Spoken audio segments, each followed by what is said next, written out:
Hello. Welcome to TOPHER'S Stories, where stories comes alive. Please subscribe and share with friends. Now, relax and enjoy the story. The sun rose gently over the sleepy village of Elmsworth, painting the rooftops with gold. Birds chirped softly. The morning breeze danced through the trees, and goats bleated in the distance. Life here moved slowly, and everyone knew everyone. But no one really knew Hope Williams. She was beautiful, skin like warm caramel, eyes sharp and curious, and long black hair that she wore in a low ponytail. But what made her different was her silence. She had never spoken a single word since birth. "She's cursed," the old women would whisper. "She's just slow," others would say. Hope heard them all. She always did, but she never reacted. She never argued. She never cried in public. What they didn't know was that Hope's silence wasn't emptiness. It was full of thoughts, of secrets, of pain, and of power. Her world lived in a small, worn-out leather notebook she carried everywhere. Inside were pages filled with drawings, detailed, expressive, sometimes haunting. Faces of people in the village. Moments no one else noticed. A mother crying alone in the backyard. A boy stealing bread at night. A man with blood on his shoe. She saw everything. She recorded everything. The only person who ever believed in her was her 12-year-old brother, Sam Williams. "Hope," Sam said one morning as he rushed into their tiny house, holding a torn kite. "Can you fix this for me, please?" Hope looked at the broken string and the paper wing. She smiled softly and nodded. Within minutes, she tied the string back, added tape, and even drew a tiny smiling sun in the corner of the kite. "You're the best, sis," Sam beamed. "I don't care what they say. You're like a superhero. Just one that doesn't talk." Hope chuckled silently and ruffled his hair. But even Sam didn't know the kind of things Hope saw when no one was watching. And she was about to see something no one was ever meant to see. It was a Sunday afternoon. The village was quiet. Most people were at the church for the late evening service. But Hope, as usual, chose her own path. She wandered into the woods behind their house, her notebook tucked under her arm. It was her favorite place. The trees whispered secrets. The wind carried songs only she could hear. She liked to sit by the old oak tree and sketch. But today was different.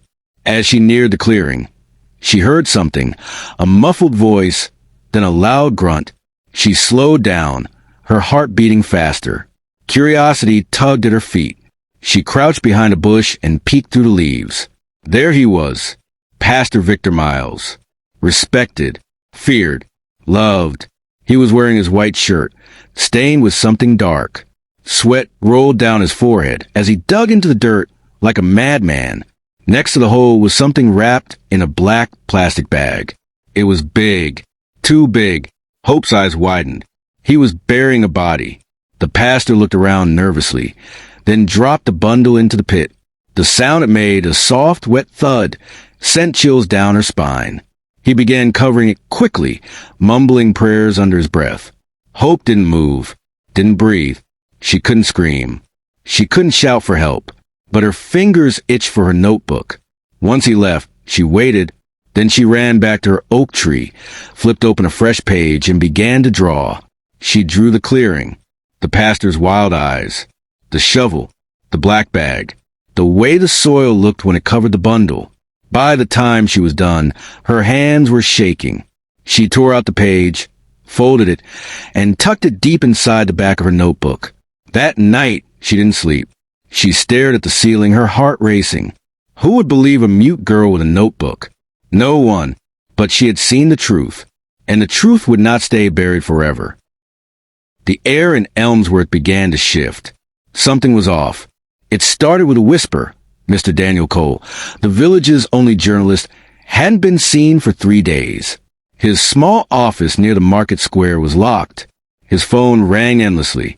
His wife stood outside crying, begging anyone for help. He was working on something big, she said to the crowd. He said it would shake the whole village. Then she went silent. The next Sunday, Pastor Victor Miles stood at the pulpit, louder and bolder than ever. He preached about loyalty, obedience, and the dangers of rebellion disguised as truth. People cheered. They nodded. But Hope sat in the back of the church, her eyes fixed on his hands. The same hands that once dug a hole in the woods. The same hands now lifted in praise. Later that week, Hope began noticing strange symbols painted in red on walls, trees, and even on the school gate. A cross with a snake wrapped around it. A circle with a black dot in the center. No one else seemed to notice. Or maybe they were pretending not to. Hope knew what it meant. She'd seen a similar symbol carved on the tree near the burial site. It was real, and it was growing. That night, she opened her notebook and drew the symbol, then sketched Pastor Victor's face beside it. But this time, she drew him with red eyes and blood on his collar. Her art was changing, darker, more intense, more dangerous. Hope began doing something she had never done before. She tore out pages from her notebook and left them around town. One by the well, another at the market gate, and one slipped into the church bulletin board. Each drawing was different. Each told a silent story. One showed the red symbol over the school. Another showed a shovel buried in blood. One showed Pastor Victor's face, drawn in shadows, with his mouth sewn shut. People were confused and afraid. "Who is drawing these creepy things?" someone asked at the town hall. "It looks like a warning," an old man muttered. "Maybe it's a prank," a woman laughed nervously. But the drawings kept coming. And then one went viral. Sam had found one of Hope's drawings stuck in his backpack. It was the image of the burial site, with a hidden cross on the tree. He thought it looked cool. Without asking, he posted it on his social media with the caption, "Someone in my town is dropping scary art. What do you think this means?" By morning, the post had over 90,000 shares. Is this real? Is this a warning? Who is the artist? Someone protect that kid before they disappear too. Hope stared at the screen, stunned. Sam was equally shocked. "Hope, this is your draw, isn't it?" She nodded slowly, her eyes wide with fear. "You drew this in the pastor? And the woods?" Hope quickly flipped open her notebook and scribbled. "He buried something. I saw it." Sam's face turned pale. "Hope, if this is true, you just started a war." Hope didn't speak. She only opened to the next page and began to draw again, because the truth was out, and her silence was no longer safe. The air in Elmsworth was no longer calm. People walked quickly, spoke in whispers, and looked over their shoulders. Ever since the drawings went viral, there was fear and something darker, paranoia. The drawings had reached not only the people of Elmsworth, but neighboring towns, online communities, and even underground news bloggers. But the one person who reacted most strongly was Pastor Victor Miles. He had called for an emergency town meeting inside the church. He stood before the crowd, his Bible in one hand and a calm, poisonous smile on his face. "My beloved people," he began, "there is a spirit of confusion moving among us. An artist of darkness is spreading lies and fear. These drawings, they are not from God." People nodded, murmured, some crossed themselves. "We must find out who is behind this," Victor continued, his voice growing louder. "This person hides like a snake, poisoning hearts. But I promise you, I will not rest until they are found and punished." Hope sat at the back again, her hoodie pulled low, hands trembling. Sam sat beside her, gripping her notebook tightly under his jacket. As the meeting ended, Pastor Victor walked down the aisle, greeting people. But when his eyes met Hope's, he paused. His smile flickered. "Hope Williams," he said with fake warmth, "still drawing these days?" She didn't answer, only looked down. Victor leaned closer, his voice barely a whisper. "Be careful what your hands reveal, or someone might cut them off." Sam stood immediately. "Don't talk to my sister like that." Victor straightened, patting Sam's shoulder. "Such a brave boy. I hope your sister doesn't drag you into something you'll both regret." He walked away. That night, Hope couldn't sleep. She sat on her bed, staring at her latest drawing. Pastor Victor, standing in front of the church, holding a bloody shovel instead of a Bible. Sam knocked gently on her door. "Hope," he whispered, walking in. "You heard what he said, right?" "He knows." Hope nodded slowly. I think you're in danger," Sam whispered. "I think we all are." The next morning, things got worse. Someone broke their front gate. Someone slashed the tires of their mother's sewing machine cart. And then a note was pushed under their door. It read, "Stop, or SHE will pay." Hope's mother found it and screamed. Sam stared at the note, then looked at his sister. "You need to stop drawing, Hope," he said. "At least for now. Please." But Hope simply opened her notebook and wrote, "Stopping won't save us." And in her eyes, Sam saw the fire was already burning. Happened on a Thursday night. Hope had gone out for a walk, not to relax, but to check if the community hall still had the red symbol she saw days ago. The hall was old, made mostly of wood, with a tin roof and peeling blue paint. It was used for weddings, meetings, and church events. But lately, Hope believed it was being used for something else. Something secret. She walked around the back of the building, her notebook clutched tightly. She saw footprints, a piece of fabric, and something more terrifying, a small silver ring with a lion's head. She picked it up. She knew that ring. Pastor Victor wore it every Sunday. Suddenly, she heard footsteps, voices, panicking. Hope backed away into the shadows and hid behind a stack of wood. From the corner of her eye, she saw two men enter the building quickly.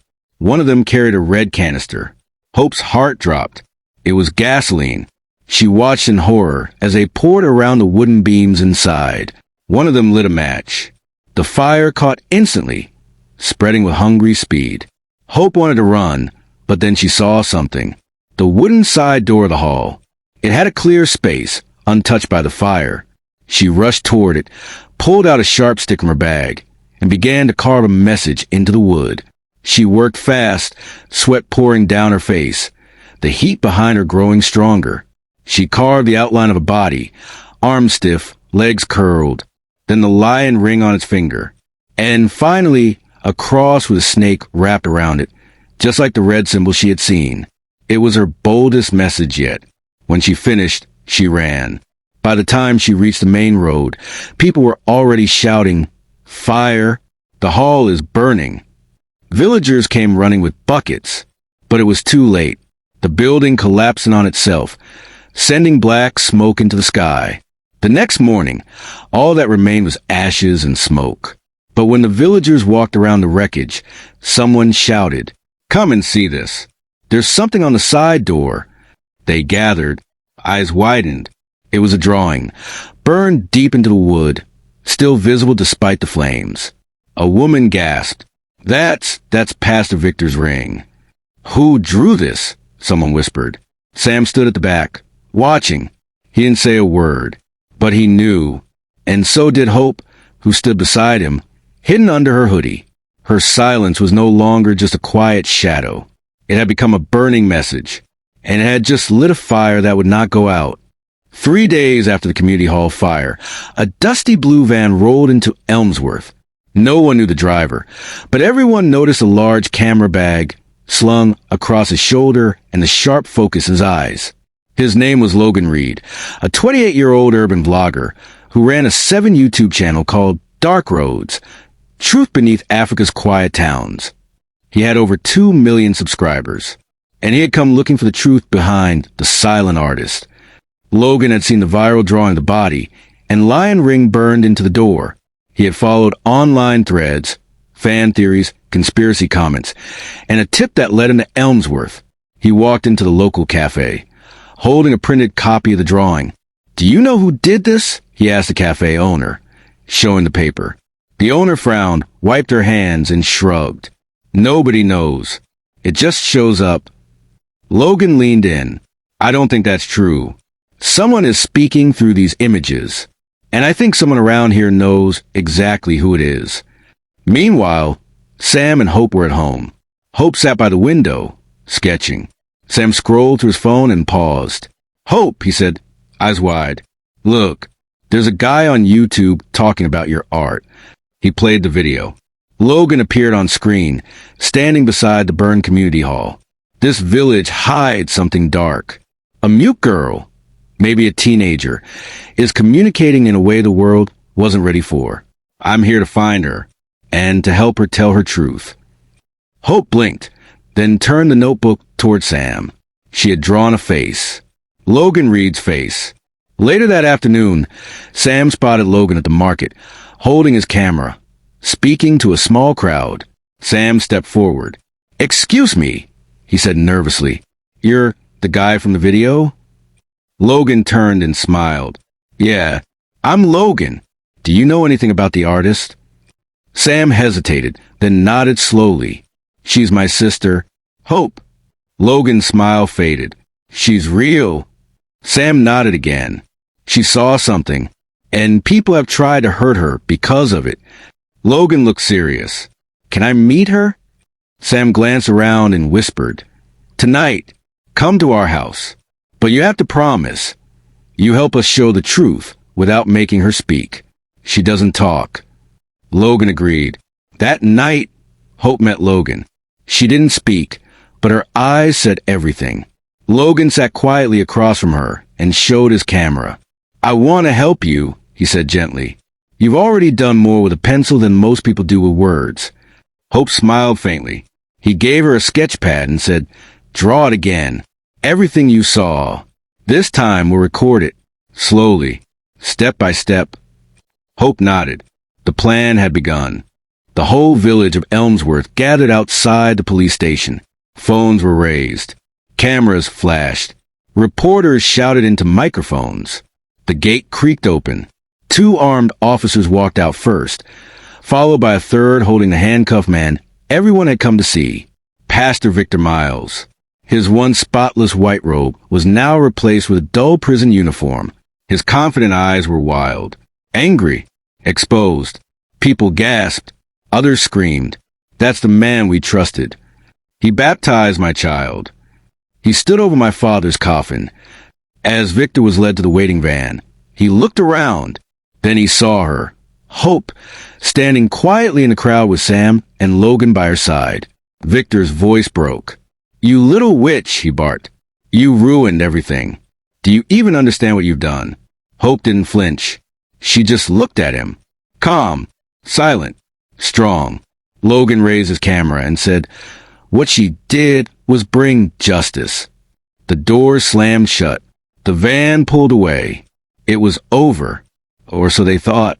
Later that evening, the news ran a breaking report. An underground investigation has revealed years of cover-ups, disappearances, and dark rituals linked to Pastor Victor Miles.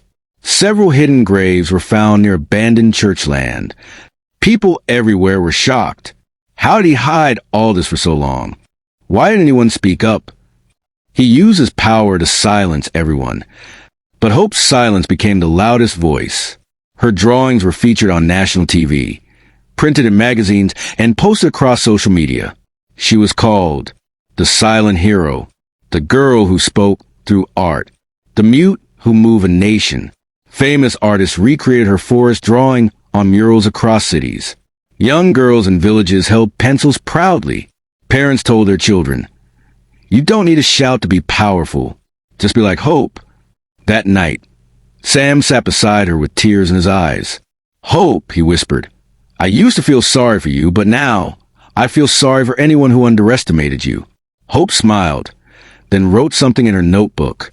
2 weeks later, an official invitation arrived from the president's office. Hope Williams was invited to speak at the National Truth and Justice Conference in the capital city. The theme? The power of one voice. At first, Sam didn't think she'd go. "You don't like crowds," he said. But Hope looked at the letter again, then nodded. She packed her sketch pad, her pencils, and a plain white placard. When they arrived at the grand auditorium, the crowd was enormous. More than 10,000 people in the hall, and millions watching live from across the world. The host, a famous TV anchor, spoke proudly. "Today, we welcome a young girl whose silence saved lives, exposed evil, and reminded us all that even the quietest heart can change the loudest world. Please welcome Hope Williams." People clapped, cheered. Some stood already. Hope walked to the stage. She was wearing a simple white dress. Her sketch pad was tucked under one arm. She stood in front of the microphone. Everyone went quiet. The hall waited for her to speak. But Hope didn't say a word. Instead, She slowly lifted a placard she had prepared. On it, she had drawn an ear surrounded by open eyes, open minds. And beneath it were the words, "You don't need a voice to be heard." The hall went completely silent. Then a single clap, then another, and another, until the entire hall stood on their feet, clapping, crying, cheering. A thunderous standing ovation. Some wiped tears from their eyes. Others raised their fists. A few just stood frozen, overwhelmed by the weight of her message. The host returned to the stage, barely holding back tears. She didn't speak, but somehow she said everything. Later that night, social media exploded with the hashtag loudest silence. People posted their own silent stories. Artists drew tributes. Parents named newborn daughters after her. Hope Williams, mute since birth, had become the voice of a generation. Epilogue. Hope sat quietly under a tree near her home, sketching the faces of children playing nearby. Sam walked over with a small package. "From Logan," he said, handing her a letter. It read, "You changed me too, Hope. I came to tell your story. But now your story tells us all. Thank you, Logan." Hope smiled, wrote in her notebook, and passed it to Sam. He read it out loud. "Sometimes the strongest sound is silence filled with truth." She looked up at the sky. No words, just peace.